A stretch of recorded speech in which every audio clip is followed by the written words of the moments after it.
Hey guys, welcome to my second attempt at speedrunning. Torghast Layer 8 as a Resto Druid, and this one in a win that I think is probably going to be the worst of speedrunning, but it was the win that was up, and that's Coldheart Intersitia. The reason why I think it's bad, the extra health on all of the mobs. And also, I've always found this win to be extremely long. But let's see how I do. Lots of stealth detection mobs as well. That's going to be a real pain throughout most of the run. There's a lot of concern about whether I can get past mobs or not. Now, last time in the Soul Forge run, I talked a brief bit about the talents.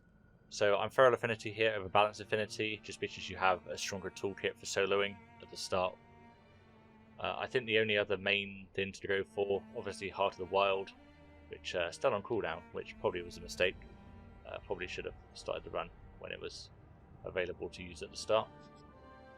But also, Cenarian Ward, I think, is the main one there. And the movement speed ones, I'm not really sure about. As for, Covenant is I'm gone for the Night Fae. But as for the Soulbind of the Covenant, I went for the latest one. Oh, what's her name? Karain. And mainly that for there's not too many like DPS traits available to us quite yet. And we could go for the Conduit. It increases nature and arcane damage by 1%, but it's not hugely that powerful for us. So really, as long as we've got the Convoke the Spirits one, I thought that the extra damage against high health enemies was what we needed to go for. Now here, unfortunately, just like the Soul Forge run, I end up immediately having to fight some mobs, and this one even worse with 2 elites with the bonus health. But that's just the downside of them being able to see through stealth. This one here, though, I decided to take a bit of a trick to see what I can get past. I might be overestimating their aggro, I wasn't quite sure. Here, again, I probably need to take more risks with aggro if I want to push down. I'm hoping to eventually look at getting sub 10-minute times. But here, potentially taking the Javeliner into the portal so that we're away from the mobs at the entrance. I probably don't need to run away from the Javeliner, just by the fact I need to move here. This time here, I do however remember to use this trinket, which is probably pretty bad for this, do with some damage and proc trinkets. But also Heart of the Wild, which I knew in the Soul Forge run, I just didn't use Heart of the Wild enough. It's going to be less than 5-minute cooldown, so it really needs to be used. You probably should be able to use it 3 times throughout the run.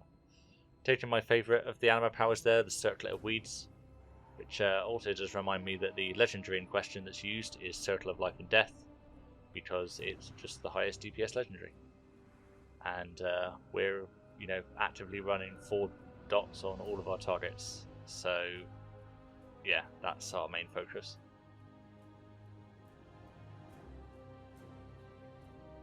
This is another reason why I think that Resto Druid is just so strong at this compared to potentially other people that could stealth through, such as, well, I suppose all Druids have got access to stuff like Dash and Stampeding Roar.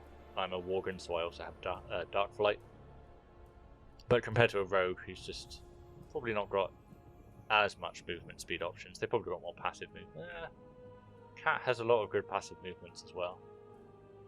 This is more what I was hoping for most of the wings. Even though you're stealthing through, they're very long.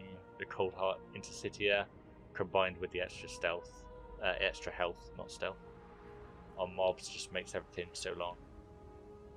And here we have another stealth pack. This is one that I potentially should have tried to skip, and I'm clearly not quite so sure whether to go for it. I think looking at it now, certainly I think in future I would definitely try and go for those skips like that, because I think you've got to take chances in order to get the best times. Yeah, there's going to be some randomness because that's what Torghast is. It's about the powers that you get and the rooms that you get. But I think there's certainly risks that I could have taken as well.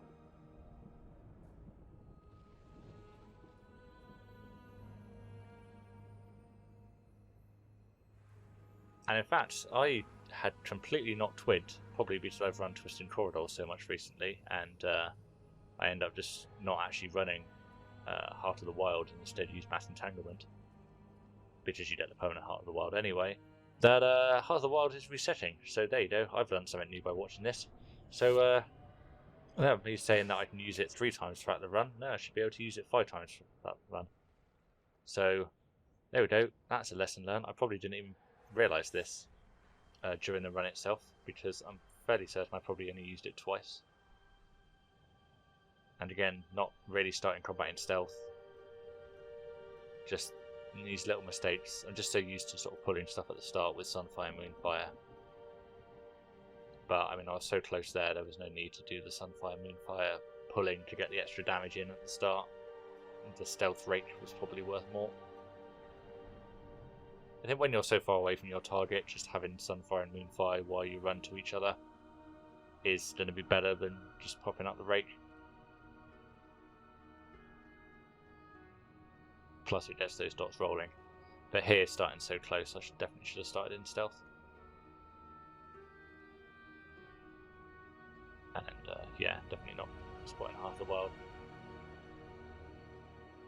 It's unlikely that you're going to get many epic powers here. Though Orbit Breaker's nice one. Help that Moonfire deal the extra damage. So we're on floor 3, which is halfway through. And we're over 6 minutes through. So the time's not looking too great at this point.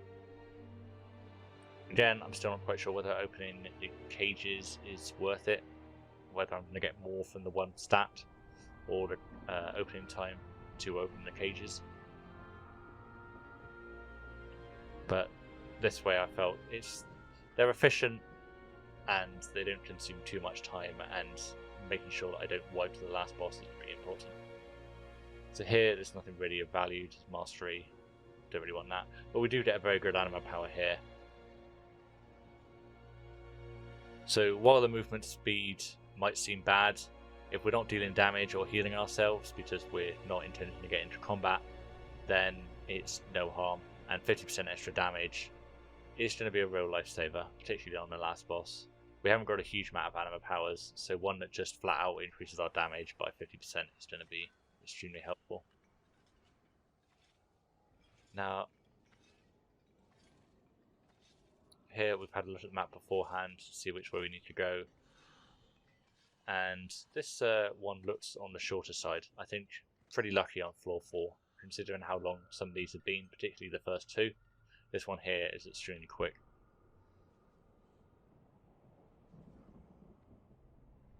And just sneak past the mobs here. And I don't know whether that one will go all the way up to the Ascendant, but this time round I do decide to take the risk. Though still not spotting Heart of the Wild, I'm so tilted by that right now. But here, just pop everything on this, well, not everything clearly, but we pop enough of the thing.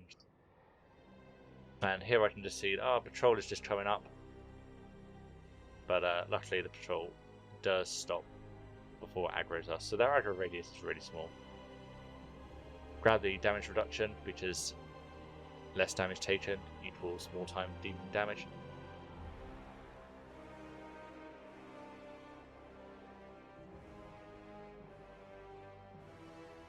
And now we're on the last traditional floor. And again, it's an exceptionally short one. Strip one of those new treasure goblins, whatever they are. But yeah, Coldheart and Intersitia does have some of these shorter floors with the sort of split in the road. So it's very nice to get, probably the shortest version of it up here. Always checking the last boss to see, getting stuck there. See whether it's an agent. Agents tend to be the most annoying of the Coldheart mobs, just because they have the fear that we can't interrupt. We can do a lot of things as a Resto Druid. Sunfire is a hell of an ability. We've got a lot of movement speed, but what we can't really do is interrupt that well.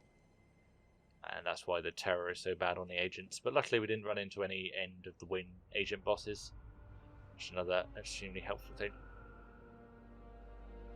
Even though he's hitting fairly hard with these dots there. We haven't found too much on the defensive side. And this one's unsure on this one. As it turns out, like, the Convoke was probably not going to be available twice for the last boss. At a minute and 40 cooldown. So the Barkstein was probably the pick there, I would have thought. Or potentially we could have gone for the slower casting speed. And this was my first time ever fighting this boss, as I made a mistake and dropped it too far back.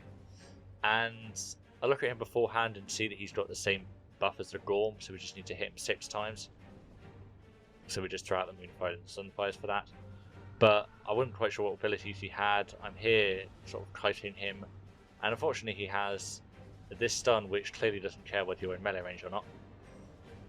However, he's also meleeing pretty hard. I don't know whether that's just him meleeing extremely hard, or... But I try and like run away for the stun, which was clearly not the right idea, because I already knew that it was ranged at stun.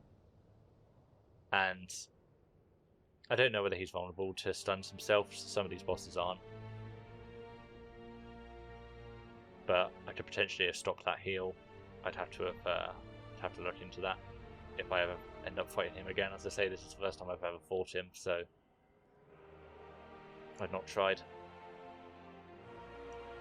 But he seems to hit pretty hard at the start, but once we got the ball rolling for us, and that was a much quicker run at 11:43, which I thought was going to be much slower than the Soul Forges because of the longer rooms and the extra health on the mobs.